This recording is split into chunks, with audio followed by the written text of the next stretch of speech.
Hi guys, Ashley with Amare. So today let's talk about recovery houses. First of all, I want to start off by saying we are not a recovery house. Amare Healing Arts is a plastic surgery recovery center. So what is the difference? Well, there's a big difference. So recovery houses you stay in directly after surgery. They're usually like a huge thing in Miami, so that you guys aren't staying on your own. They usually have some sort of a nurse on staff. They get you your meds. They take care of your laundry. You sleep there. They feed you. It's like a whole thing. We are a plastic surgery recovery center. So we are kind of like, think about it like outpatient, whereas a recovery house is like inpatient. So you come in after surgery whenever you can get in, and we do your lymphatic drainage, we take care of your incisions, we get you set up with all your aftercare stuff for at home. We don't go home with you. Recovery houses are generally in Miami. So I get lots of questions about recovery houses all the time.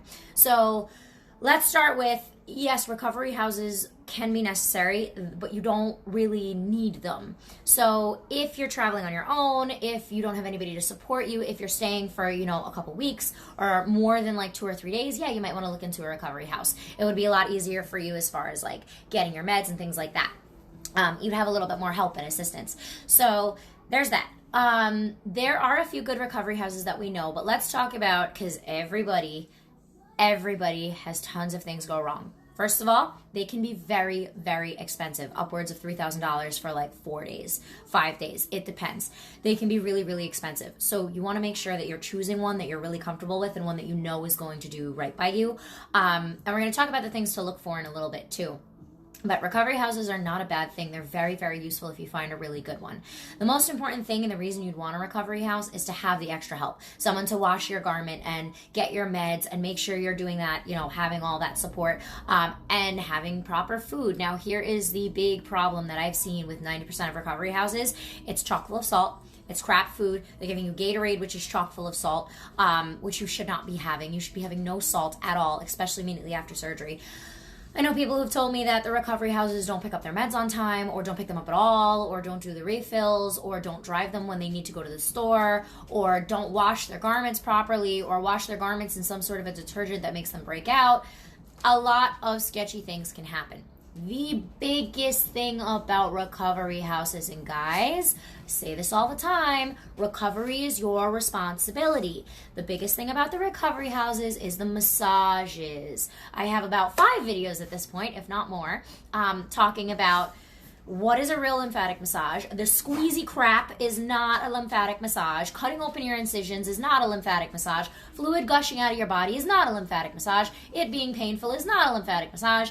The latest thing that I've heard from a recovery house is that they had, it was in Miami, and they had 2 therapists. One of them was doing real hands-on MLD. The other one was doing the squeeze massage, and they were from the same association or the same service that provides these massages, but they were completely different. So there's no quality control. You really don't know what you're getting unless you specifically do your research and request specifically what you need, which is actual hands-on lymph drainage that is extremely gentle. Again, tons of videos on that. Go back and watch them if you don't know what I'm talking about. But that is the biggest thing to be afraid of with the recovery houses, because they will tell you they do lymphatic massage, and if you don't ask the questions, and if you're not sitting there and being like, okay, well, what kind of lymphatic massage do you do? What exactly does it entail? What is the actual process?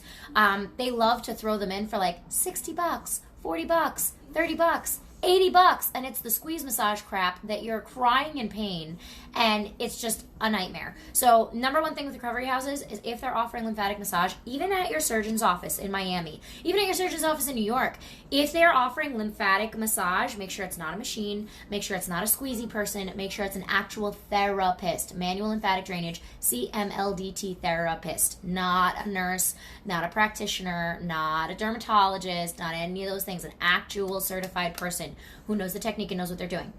So that's number one. No matter where you're getting it, the doctor's office or the recovery house, just make sure you know that they are certified and doing actual hands-on lymph drainage.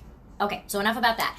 Other things that happen at the recovery house. Well, they're supposed to pick you up at the airport. They're supposed to drop you off at the airport. They're supposed to pick you up from surgery, drop you off from surgery. So they're good for transportation. They're also good for having a place to sleep. They're also supposed to be experienced in dealing with things like if you have to go back to the doctor, or like I said, administering your meds, things like that, making sure that you're getting things on time. Some recovery houses I've seen will try to fit you for a faja and try to squeeze you into the tightest garment possible on the planet. please be careful with that. That is not safe. If it doesn't go on easy, if it doesn't feel comfortable and you're like super, super uncomfortable in it and they have to like lay you down and like hoist you into it and really like get the snaps on all the way, it's not worth it, guys. Don't. Wait till you get back here. Come see us. We do virtual. So even if you purchase a garment from them, we can tell you how it's supposed to fit. Our post-op course, which I am still continually working on, I'm hoping to launch it by late April, early May. That is when it should be, ready to go. But in there, we have an entire module on how to fit for yourself for a garment, how to know what it's supposed to fit like, how to measure yourself for a garment, how to know what kind of garment you need.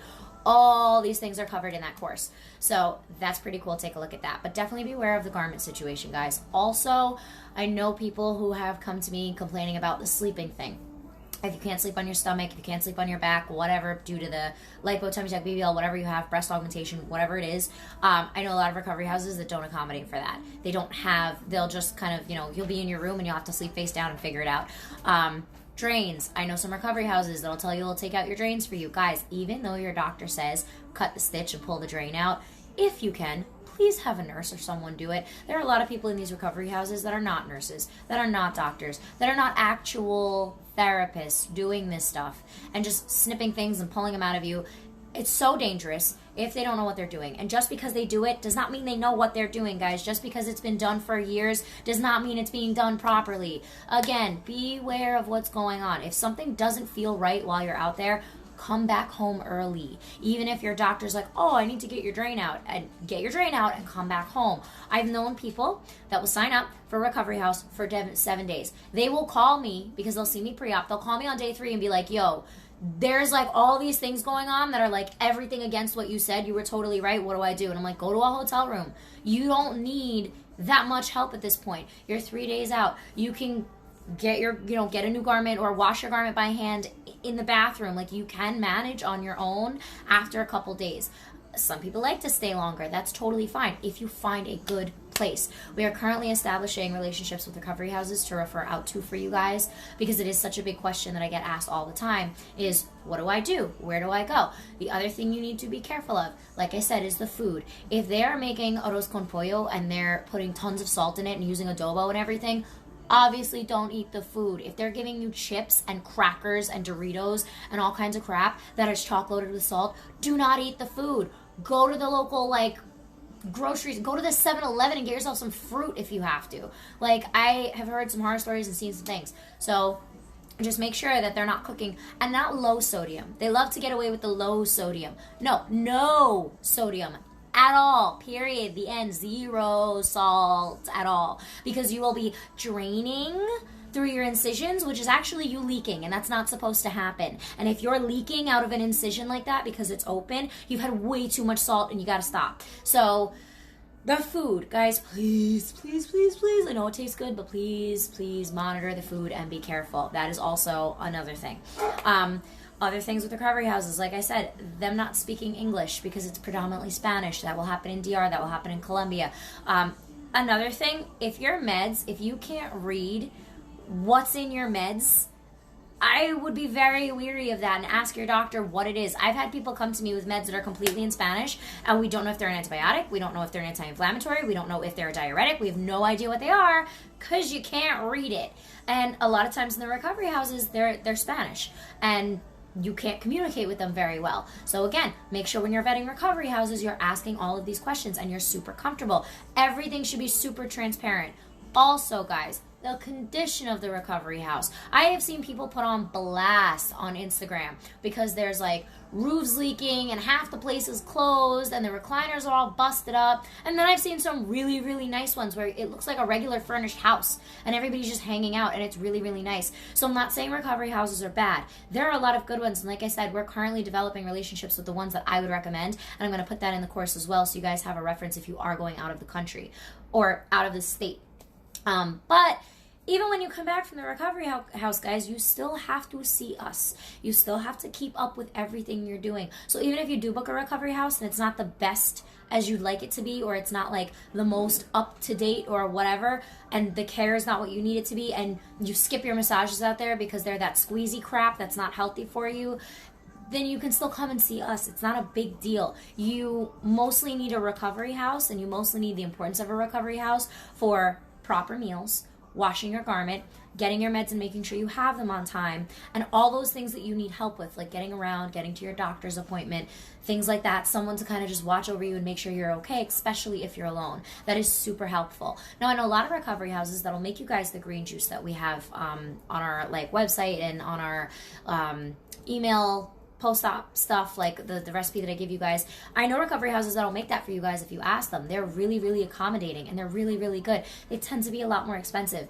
So as with surgery, as with recovery, do not go cheap. The cheaper option is not the best here. We don't want to skimp on something like that, because you don't want to wind up in a situation where you're stuck out there, or you're in DR, or you're in Colombia, or wherever you are, and the recovery house doesn't speak English, and you can't get your meds, and it's a mess. I know people that have gone literally after BBL tummy tuck lipo, the whole thing, without pain meds for like 6 days, because they just didn't have any. The recovery house didn't pick them up. The prescription never got filled. They're supposed to have this stuff before you get out of surgery, guys. This is supposed to be taken care of. That's the point of paying for a recovery house. So if you're not doing that, take your best friend, take your parents, take your spouse, whatever. Find somebody to go with you for surgery and stay in a hotel and have somebody that's doing all these things, because you're going to be paying just as much at the recovery house. And worst case scenario, I've heard things getting stolen. I've had, like slaughterhouse girls screaming all night, people not being able to sleep from that, people sleeping on cots because there are no beds, like all kinds of crazy things I've heard, guys. Just please be careful. But again, if you find a really good recovery house, they're really good, and it's really, really good benefit to you. And some of them will have actual manual lymphatic drainage, hands-on therapists that do gentle, true manual lymph drainage there. Now, another thing these recovery houses love to do is the tape method. Guys, you should not be getting the tape method done at least until a week after. Tape method causes fibrosis. The tape method is holding your skin. It's keeping it in one place, and it's causing fibrosis and stagnation under your skin. The point of hands-on true manual lymph drainage is so that your skin is moving the whole time. We want your skin to move. In your garment, we want your skin to be able to breathe and move with the foams. We want your skin to be able to move against the foams and be comfortable. If your skin is being held tight and constricted like that, you're in a garment. You don't need the tape method. The tape method is not for that. And people in Miami are doing it left, right, and center at these recovery houses because it helps get snatched. Guys, that's not how that works. It helps get snatched because they'll do that, then they'll cut open your incision, they'll break through you, and they'll cause lots of thick fibrous scar tissue. And then 2 or 3 weeks down the line, you're in my office because you got all this fibrosis everywhere. And it worked for a little while, and then it got worse. So please be aware of the tape method. The only time you should need the tape method is if you did not get a tummy tuck and you needed one, or you have a little bit of loose skin and you need it to tighten up and pull back. That is the only time you will use the tape method, and that is in a very, very, very rare case, and that is for loose skin only. That is not for lipo. That is not for a tummy tuck. You don't have loose skin after a tummy tuck. You've been cut, it's been pulled, you're fine. That is not for lymph drainage. Tape method is not for lymph drainage. That is not how that works. I have tons of videos on how it works, guys. Go watch them. But again, be careful of what they're trying to sell you on in these recovery houses, because they will try to sell you on everything, and they will try to do all these extras and all these add-ons for everything, guys. Find yourself a simple recovery house. Find yourself someplace that's going to do transportation, meals, prepping, meds, and garment washing, and all the support stuff. Don't do all the extra stuff. It is not necessary, especially if you're coming back here and seeing us. It is not necessary. That's really all I have to say. I mean, like I said, I've met some really, really nice recovery house places. I've seen some really good ones on Instagram. We try to shout them out. We try to share them. I'm definitely compiling a list for you guys. It'll be in that post-op course. And if you have questions about, if you are flying out and you're coming back and you don't want to stay in a recovery house, and if it's necessary, and if maybe you are staying in a hotel and you're like, all right, what do I need? That's what our virtual pre-op sessions are for. I will walk you through everything. I will talk to you about everything. I will make sure you are completely informed on everything, and that you have all the information you need before you leave, so that you do have some sort of a recovery plan for while you're out there and for when you get back, to have a nice, easy transition. But that's what recovery houses are for, is to have that nice, easy transition from surgery to recovery and then coming home. So guys, I hope this was helpful. If I missed anything about recovery houses, if you have any questions about recovery houses or things that they do there, or your experience that you want to share with me, things that you want us to shout out, if you know of any really good recovery houses that you want us to shout out, things like that, please DM them to us. Our girls, our scheduling coordinators at the front desk, check the Instagram. They handle the DMs. They'll be able to check that out for you. If you have questions that you need to be answered about recovery houses, you can always book a virtual consult with me. The girls can't answer any questions about that. You have to have a session directly with me, and they can help you get set up with that and give you information on it if you need. So it was nice to talk to you guys. This is a little bit of a shorter video, which is cool. And I will see you guys hopefully soon. And that course should be coming out soon, so it's very exciting. I'll see you guys next week. Bye.